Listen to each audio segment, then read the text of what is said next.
Polar Express.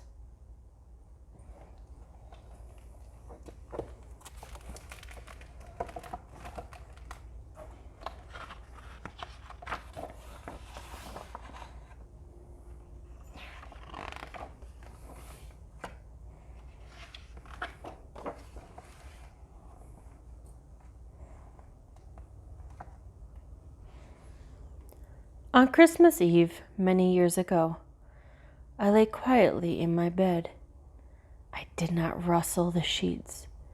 I breathed slowly and silently. I was listening for a sound. A sound a friend had told me I'd never hear. The ringing bells of Santa's sleigh.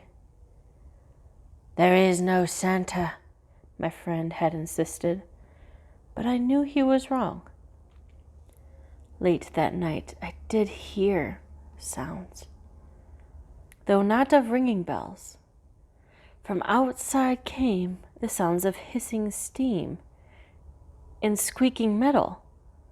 I looked through my window and saw a train standing perfectly still in front of my house.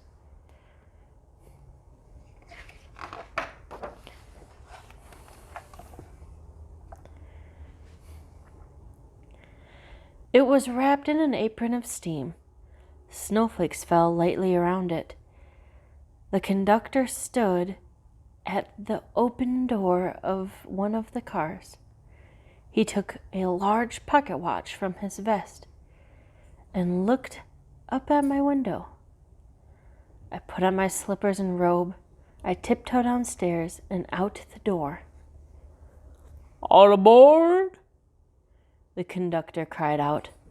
I ran up to him. "Well," he said, "are you coming?" "Where?" I asked. "Why, the North Pole, of course," was his answer. "This is the Polar Express." I took his outstretched hand, and he pulled me aboard.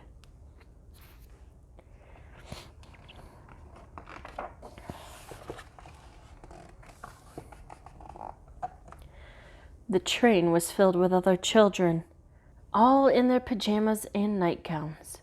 They sang Christmas carols and ate candies with nougat centers as white as snow. We drank hot cocoa as thick and rich as melted chocolate bars.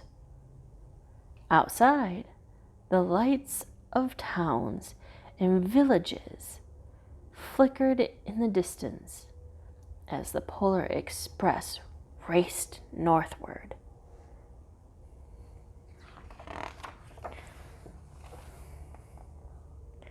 Soon, there were no more lights to be seen. We traveled through cold, dark forests where lean wolves roamed and white-tailed rabbits hid from our train as it thundered through the quiet wilderness.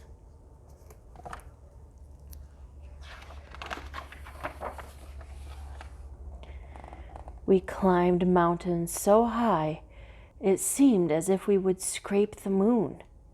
But the Polar Express never slowed down. Faster and faster we ran along, rolling over peaks and through valleys like a car on a roller coaster.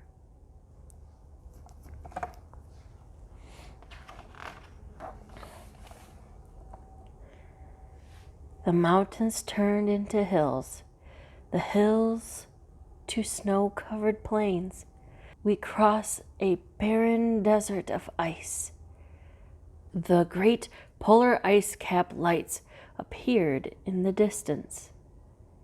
They looked like lights of a strange ocean liner sailing on a frozen sea. "There," said the conductor, "is the North Pole."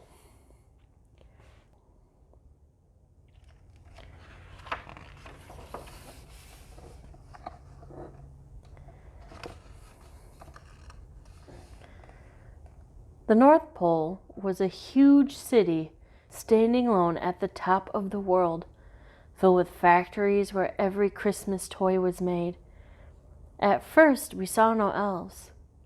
"They are all gathering at the center of the city," the conductor told us. "That is where Santa will give the first gift of Christmas." "Who receives the first gift?" we all asked. The conductor answered, "He will choose one of you."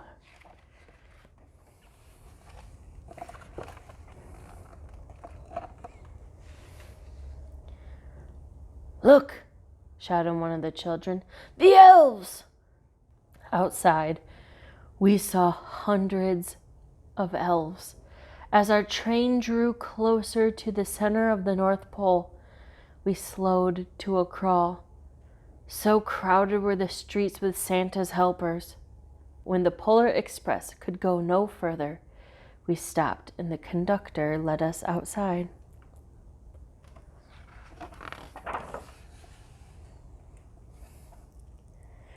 We pressed through the crowd to the edge of a large open circle. In front of us stood Santa's sleigh. The reindeer were excited. They pranced and paced, ringing the silver sleigh bells that hung from their harnesses.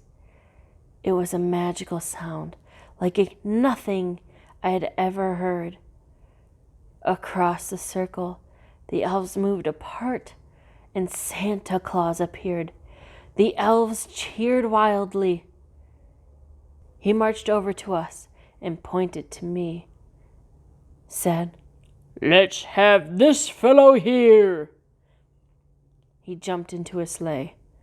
The conductor handed me up. I sat on Santa's knee, and he asked, "Now, what would you like for Christmas?"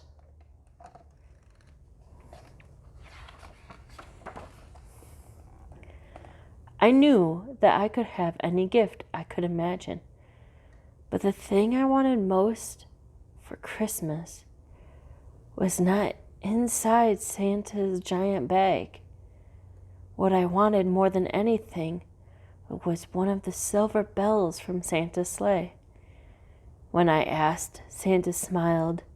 Then he gave me a hug and told an elf to cut a bell from a reindeer's harness. The elf tossed it up to Santa. He stood, holding the bell high above him, and called out, "The first gift of Christmas!" The clock struck midnight as the elves roared their approval. Santa handed the bell to me, and I put it in my bathrobe pocket. The conductor helped me down from the sleigh. Santa shouted the reindeers' names and cracked his whip. His team charged forward and climbed into the air. Santa circled once above us, then disappeared in the cold, dark polar sky.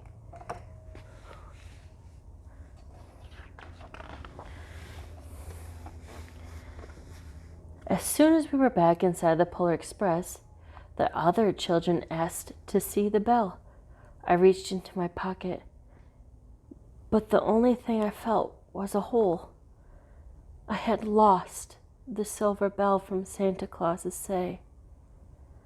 "Let's hurry outside and look for it," one of the children said. But the train gave a sudden lurch and started moving. We were on our way home.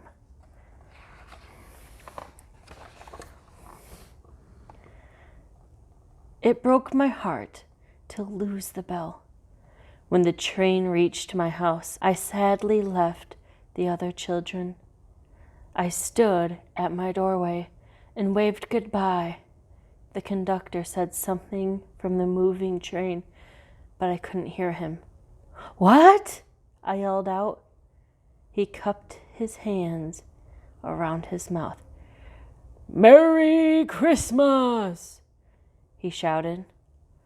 The Polar Express let out a loud blast from his whistle and sped away.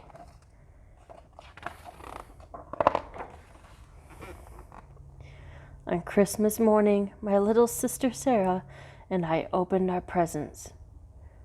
When it looked like everything had been unwrapped, Sarah found one last small box behind the tree. It had my name on it. Inside was the silver bell. There was a note. "Found this on the seat of my sleigh. Fix that hole in your pocket. Signed, Mr. C." I shook the bell. It made the most beautiful sound my sister and I ever heard. But my mother said, "Oh, that's too bad." "Yes," said my father, "it's broken." When I had shaken the bell, my parents had not heard the sound.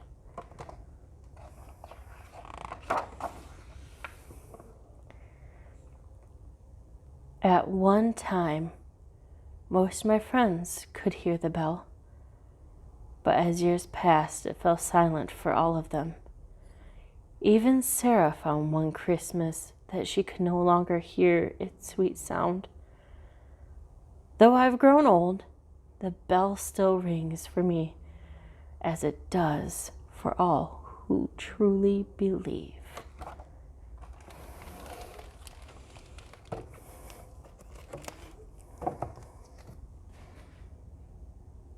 Thank you for listening.